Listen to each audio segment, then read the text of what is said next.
بسم اللہ الرحمن الرحیم۔ جو دنیا سے بے رغبتی اختیار نہ کرے اور اس کی لذتوں میں مشغول ہو جائے، اس پر نکیر کرنا اور دنیا سے بچنے کی تاکید کرنا۔ حضرت عائشہ رضی اللہ عنہ فرماتی ہیں، ایک مرتبہ حضور صلی اللہ علیہ وسلم نے مجھے دیکھا کہ میں نے ایک دن میں 2 مرتبہ کھانا کھایا، تو مجھ سے فرمایا، اے عائشہ، کیا تم یہ چاہتی ہو کہ صرف پیٹ بھرنا ہی تمہارا مشغلہ ہو؟ ایک دن میں 2 مرتبہ کھانا اسراف ہے، اور اسراف والوں کو اللہ تعالیٰ پسند نہیں فرماتے۔ ایک روایت میں یہ ہے کہ آپ نے فرمایا، اے عائشہ، کیا تمہیں اس دنیا میں بس پیٹ بھرنے کی ہی فکر ہے اور کسی چیز کی فکر نہیں ہے؟ ایک دن میں 1 مرتبہ سے زیادہ کھانا اسراف ہے، اور اسراف والوں کو اللہ پسند نہیں فرماتے۔ حضرت عائشہ رضی اللہ عنہ فرماتی ہیں، میں حضور صلی اللہ علیہ وسلم کے پاس بیٹھی ہوئی رو رہی تھی۔ آپ نے فرمایا، تم کیوں رو رہی ہو؟ اگر تم مجھ سے جنت میں ملنا چاہتی ہو تو تمہیں دنیا کا اتنا سامان کافی ہونا چاہیے جتنا سوار کا زاد سفر ہوتا ہے، اور مالداروں سے میل جول نہ رکھنا۔ ترمذی، حاکم اور بیہقی کی روایت میں مزید الفاظ یہ ہیں، اور جب تک کپڑے پر پیوند نہ لگا لو اسے پرانا نہ سمجھنا۔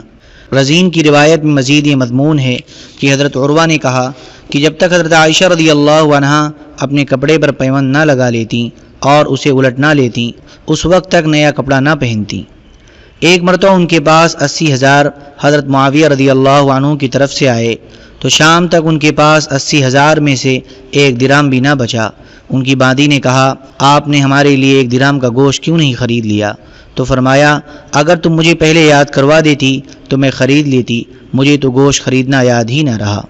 حضرت ابو جحیفہ رضی اللہ عنہ فرماتے ہیں، ایک دن میں نے چربی والے گوشت کا خرید کھایا، پھر میں حضور صلی اللہ علیہ وسلم کی خدمت میں حاضر ہوا اور مجھے ڈکار آ رہے تھے۔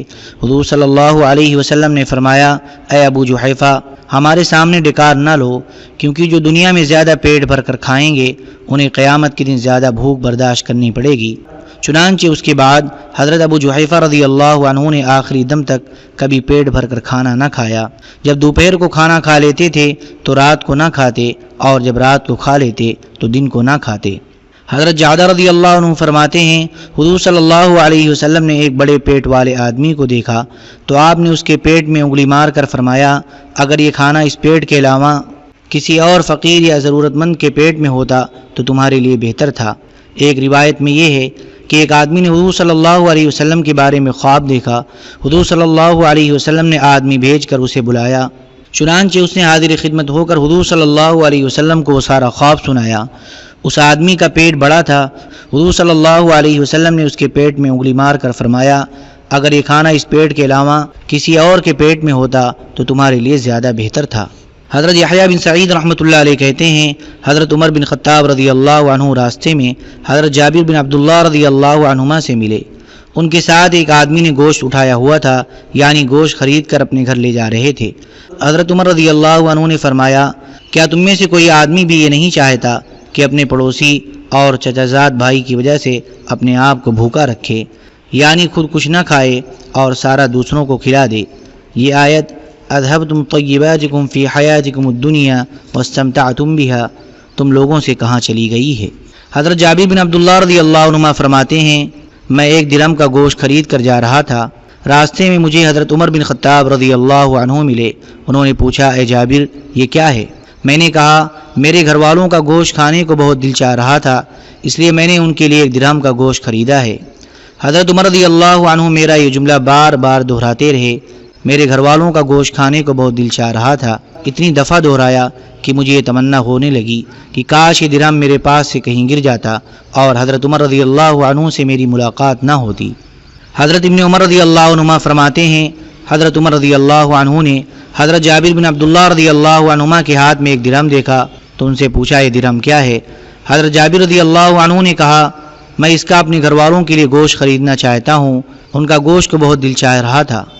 حضرت عمر رضی اللہ عنہ نے فرمایا، کیا جس چیز کو تم لوگوں کا دل چاہے گا تم اسے ضرور خرید لو گے؟ اذهبتم طیباتکم والی آیت تم لوگوں سے کہاں چلی گئی ہے؟ حضرت حسن رحمۃ اللہ علیہ کہتے ہیں، حضرت عمر رضی اللہ عنہ اپنے بیٹے حضرت عبداللہ رضی اللہ عنہ کے ہاں گئے۔ اس وقت حضرت عبداللہ رضی اللہ عنہ کے سامنے گوشت رکھا ہوا تھا۔ حضرت عمر رضی اللہ عنہ نے پوچھا، یہ گوشت کیسا ہے؟ حضرت عبداللہ رضی اللہ عنہ نے کہا، میرا گوشت کھانے کو دل چاہا تھا تو حضرت عمر رضی اللہ عنہ نے فرمایا، تمہارا جس چیز کو دل چاہے گا کیا تم اسے ضرور کھاؤ گے؟ آدمی کے فضول خرچ ہونے کے لیے کافی ہے کہ اس کا جس چیز کو دل چاہے وہ اسے ضرور کھائے۔ حضرت سعید بن جبیر رحمۃ اللہ علیہ کہتے ہیں حضرت عمر بن خطاب رضی اللہ عنہ کو یہ خبر پہنچی کہ حضرت یزید بن ابی سفیان رضی اللہ عنہ مختلف قسم کے کھانے کھاتے ہیں، تو حضرت عمر رضی اللہ عنہ نے اپنے غلام یرفع سے فرمایا جب تمہیں پتہ چل جائے کہ ان کا رات کا کھانا تیار ہو گیا ہے تو مجھے خبر کر دینا۔ چنانچہ جب حضرت یزید رضی اللہ عنہ کا رات کا کھانا تیار ہو گیا تو حضرت یرفع نے حضرت عمر رضی اللہ عنہ کو خبر کی۔ حضرت عمر رضی اللہ عنہ تشریف لے گئے اور حضرت یزید کے ہاں پہنچ کر انہیں سلام کیا اور ان سے اندر آنے کی اجازت مانگی۔ انہوں نے اجازت دے دی۔ حضرت عمر رضی اللہ عنہ اندر تشریف لے گئے تو حضرت یزید کا رات کا کھانا لایا گیا اور وہ ثرید اور گوشت لے کر آئے۔ حضرت عمر رضی اللہ عنہ نے ان کے ساتھ کھانا کھایا، پھر بھنا ہوا گوشت دسترخوان پر لایا گیا۔ حضرت یزید نے تو اس گوشت کی طرف ہاتھ بڑھایا، لیکن حضرت عمر رضی اللہ عنہ نے اپنا ہاتھ روک لیا اور فرمایا اے یزید بن ابی سفیان، ہائے اللہ، کیا ایک کھانے کے بعد دوسرا کھانا؟ اس ذات کی قسم جس کے قبضے میں میری جان ہے، اگر تم حضور صلی اللہ علیہ وسلم اور ان کے صحابہ کے طریقے زندگی سے ہٹ جاؤ گے تو تمہیں بھی ان کے راستے سے ہٹا دیا جائے گا جو کہ جنت کے اعلیٰ درجات کو کہا جاتا ہے۔ حضرت حسن رحمۃ اللہ علیہ کہتے ہیں ایک مرتبہ حضرت عمر رضی اللہ عنہ ایک کوڑی کے پاس سے گزرے تو اس کے پاس رک گئے۔ جب آپ نے محسوس کیا کہ آپ کے ساتھیوں کو اس کی گندگی کی وجہ سے ناگواری ہو رہی ہے تو فرمایا یہ ہے تمہاری وہ دنیا جس کا تم لالچ کرتے ہو، یا فرمایا جس پر تم بھروسہ کرتے ہو۔ حضرت سلمہ بن کلثوم رحمۃ اللہ علیہ کہتے ہیں حضرت ابو دردہ رضی اللہ عنہ نے دمشق میں ایک اونچی عمارت بنائی۔ حضرت عمر بن خطاب رضی اللہ عنہ کو مدینہ منورہ میں اس کی اطلاع ملی تو حضرت ابو دردہ رضی اللہ عنہ کو یہ خط لکھا اے عویمر بن ام عویمر، کیا تمہیں روم و فارس کی عمارتیں کافی نہیں ہیں کہ تم اور نئی عمارتیں بنانے لگ گئے ہو؟ اور اے حضرت محمد صلی اللہ علیہ وسلم کے صحابہ، ہر کام سوچ سمجھ کر کیا کرو کیونکہ تم دوسروں کے لیے نمونہ ہو۔ لوگ تمہیں جیسا کرتے ہوئے دیکھیں گے ویسے ہی کرنے لگ جائیں گے۔ حضرت راشد بن سعد رحمۃ اللہ علیہ کہتے ہیں حضرت عمر رضی اللہ عنہ کو خبر ملی کہ حضرت ابو دردہ رضی اللہ عنہ نے حمص میں دروازے پر ایک چھجا بنایا ہے، تو حضرت عمر رضی اللہ عنہ نے انہیں یہ خط لکھا اے عویمر، روم والوں نے جو تعمیرات کی ہیں کیا وہ دنیا کی زیب و زینت کے لیے تمہیں کافی نہیں تھی؟ حالانکہ اللہ تعالیٰ نے تو دنیا کو اجاڑنے یعنی سادگی کا حکم دے رکھا ہے۔ ابو نعیم کی روایت میں یہ ہے کہ روم والوں نے جو تعمیرات کی ہیں کیا وہ دنیا کی زیب و زینت اور نئی عمارتیں بنانے کے لیے کافی نہیں تھیں؟ حالانکہ اللہ تبارک و تعالیٰ نے تو دنیا کے ویران ہونے کا بتایا ہے۔ جب تمہیں میرا یہ خط ملے فوراً حمص سے دمشق چلے جانا۔ حضرت سفیان راوی کہتے ہیں حضرت عمر رضی اللہ عنہ نے یہ حکم ان کو بطور سزا کے دیا تھا۔ حضرت یزید بن ابی حبیب رحمۃ اللہ علیہ کہتے ہیں مصر میں سب سے پہلے حضرت خارجہ بن حذافہ رضی اللہ عنہ نے بالا خانہ بنایا تھا۔ حضرت عمر بن خطاب رضی اللہ عنہ کو جب اس کی اطلاع ملی تو انہوں نے حضرت عمرو بن عاص رضی اللہ عنہ کو یہ خط لکھا سلام ہو اما بعد، مجھے یہ خبر ملی ہے کہ حضرت خارجہ بن حذافہ نے بالا خانہ بنایا ہے۔ حضرت خارجہ اپنے پڑوسیوں کے پردے کی چیزوں پر جھانکنا چاہتے ہیں، لہذا جو ہی تمہیں میرا یہ خط ملے اس بالا خانے کو گرا دو، فقط والسلام۔ حضرت عبداللہ رومی رحمۃ اللہ علیہ کہتے ہیں میں حضرت ام طلق رضی اللہ عنہا کے گھر ان کی خدمت میں گیا تو میں نے دیکھا کہ ان کے گھر کی چھت نیچی ہے۔ میں نے کہا اے ام طلق، آپ کے گھر کی چھت بہت ہی نیچی ہے۔ انہوں نے کہا اے میرے بیٹے، حضرت عمر بن خطاب رضی اللہ عنہ نے اپنے گورنروں کو یہ خط لکھا کہ تم اپنی عمارتیں اونچی نہ بناؤ کیونکہ تمہارا سب سے برا دن وہ ہوگا جس دن تم لوگ اونچی عمارتیں بناؤ گے۔ حضرت سفیان بن عیینہ رحمۃ اللہ علیہ کہتے ہیں حضرت سعد بن ابی وقاص رضی اللہ عنہ کوفہ کے گورنر تھے۔ انہوں نے خط لکھ کر حضرت عمر بن خطاب رضی اللہ عنہ سے رہنے کے لیے گھر بنانے کی اجازت مانگی۔ حضرت عمر رضی اللہ عنہ نے انہیں جواب میں لکھا کہ ایسا گھر بناؤ جس سے تمہاری دھوپ اور بارش سے بچنے کی ضرورت پوری ہو جائے کیونکہ دنیا تو گزرگاہ ہے۔ حضرت عمرو بن عاص رضی اللہ عنہ مصر کے گورنر تھے۔ انہیں حضرت عمر رضی اللہ عنہ نے یہ لکھا کہ تم اپنے ساتھ اپنے امیر کا جیسا رویہ پسند کرتے ہو تم ویسا ہی رویہ اپنے رعایا کے ساتھ اختیار کرو۔ حضرت سفیان رحمۃ اللہ علیہ کہتے ہیں حضرت عمر بن خطاب رضی اللہ عنہ کو خبر ملی کہ ایک آدمی نے پکی اینٹوں سے مکان بنایا ہے تو فرمایا میرا خیال نہیں تھا کہ اس امت میں بھی فرعون جیسے لوگ ہوں گے۔ راوی کہتے ہیں حضرت عمر رضی اللہ عنہ فرعون کے اس جملے کی طرف اشارہ فرما رہے تھے فَأَوْقِدْ لِي يَا هَامَانُ عَلَى الطِّينِ فَاجْعَلْ لِي صَرْحًا۔ ترجمہ، تو اے حامان تم ہمارے لیے مٹی کی اینٹیں بنوا کر ان کو آگ میں پزاوا لگا کر پکواؤ، پھر ان پختہ اینٹوں سے میرے واسطے ایک بلند عمارت بنواؤ۔ حضرت سالم بن عبداللہ رحمۃ اللہ علیہ کہتے ہیں میرے والد کے زمانے میں میری شادی ہوئی، میرے والد نے لوگوں کو کھانے کے لیے بلایا اور ان میں حضرت ابو ایوب رضی اللہ عنہ کو بھی بلایا تھا۔ گھر والوں نے کمرے کی دیواریں پر سبز پردے لٹکا دیے۔ حضرت ابو ایوب رضی اللہ عنہ تشریف لائے، انہوں نے اپنا سر جھکا کر غور سے دیکھا تو کمرے پر پردے لٹکے ہوئے تھے۔ انہوں نے میرے والد سے فرمایا، اے عبداللہ، تم لوگ دیواروں پر پردے لٹکاتے ہو؟ میرے والد نے شرمندہ ہو کر کہا، اے ابو ایوب، عورتیں ہم پر غالب آ گئیں۔ حضرت ابو ایوب رضی اللہ عنہ نے فرمایا، دوسروں کے بارے میں تو مجھے ڈر تھا کہ ان پہ عورتیں غالب آ جائیں گی، لیکن تمہارے بارے میں مجھے یہ ڈر بالکل نہیں تھا کہ تم پر بھی غالب آ جائیں گی۔ نہ میں تمہارے گھر میں داخل ہوں گا اور نہ تمہارا کھانا کھاؤں گا۔ حضرت سلمان رضی اللہ عنہ فرماتے ہیں میں نے حضرت ابو بکر رضی اللہ عنہ کی خدمت میں حاضر ہو کر عرض کیا، مجھے کچھ نصیحت فرما دیں۔ حضرت ابو بکر رضی اللہ عنہ نے فرمایا، اے سلمان، اللہ سے ڈرتے رہو، اور تمہیں معلوم ہونا چاہیے کہ عنقریب بہت سی فتوحات ہوں گی، ان میں سے تمہارا حصہ صرف اتنا ہونا چاہیے کہ بقدر ضرورت کھانا اپنے پیٹ میں ڈال لو اور بقدر ضرورت لباس اپنی پشت پر ڈال لو، اپنی ضرورت میں کم سے کم لگا کر باقی سارا دوسروں پر خرچ کر دینا۔ اور تم یہ بھی جان لو کہ جو آدمی 5 نمازیں پڑھتا ہے وہ صبح و شام ہر وقت اللہ کی ذمہ داری میں ہوتا ہے، لہذا تم اہل اللہ میں سے کسی کو ہرگز قتل نہ کرنا، کیونکہ تم اس طرح اللہ کی ذمہ داری کو توڑ دو گے اور پھر اللہ تعالیٰ تم کو عہدے منہ جہنم کی آگ میں ڈال دیں گے۔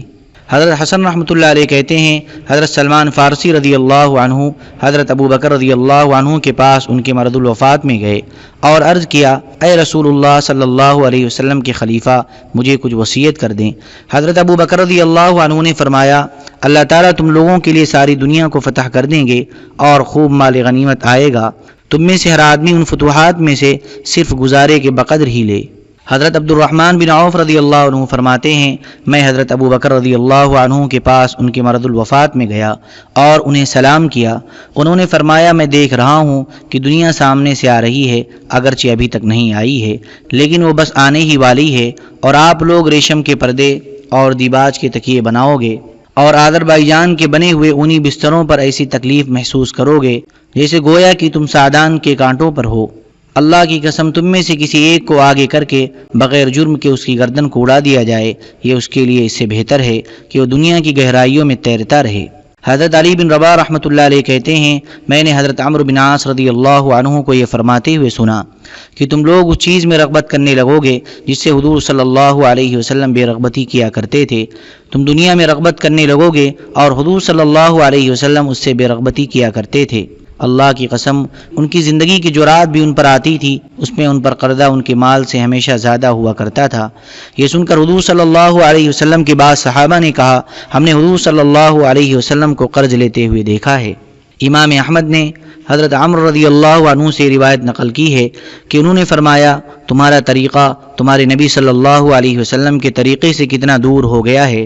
حضور صلی اللہ علیہ وسلم تو لوگوں میں دنیا سے سب سے زیادہ بے رغبتی کرنے والے تھے، اور تمام لوگوں میں تم لوگ دنیا کی سب سے زیادہ رغبت کرنے والے ہو۔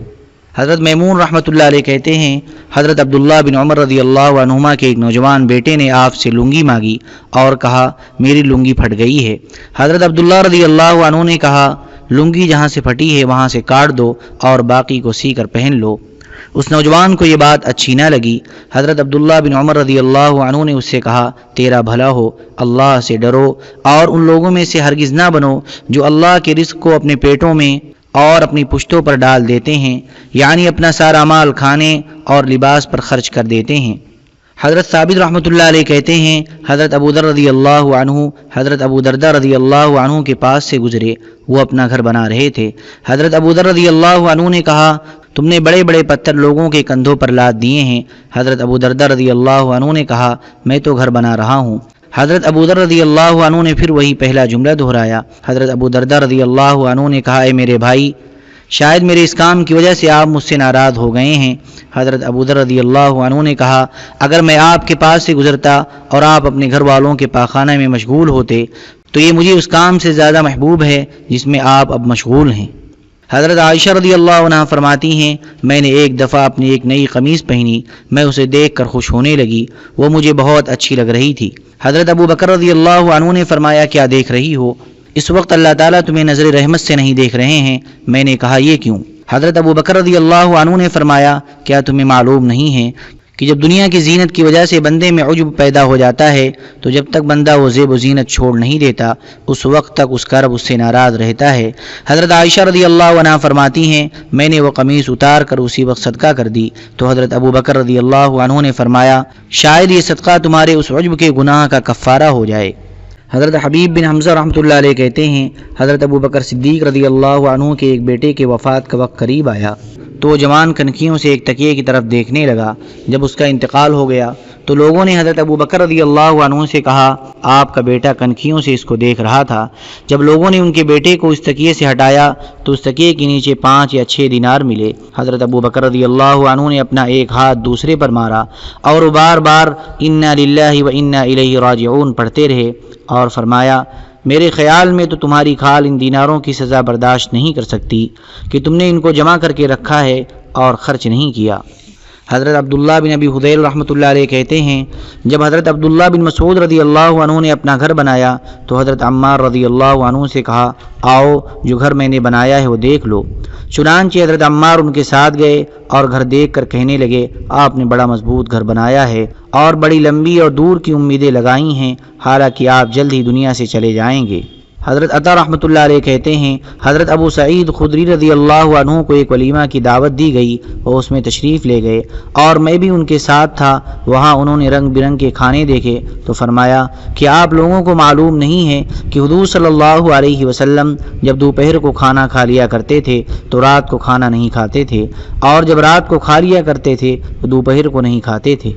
اللہم صلی علی سیدنا وعلی آل سیدنا وحبیبنا ومحبوبنا ومولانا محمد وبارك وسلم سبحان ربك رب العزة عما يصفون وسلام على المرسلين والحمد لله رب العالمين۔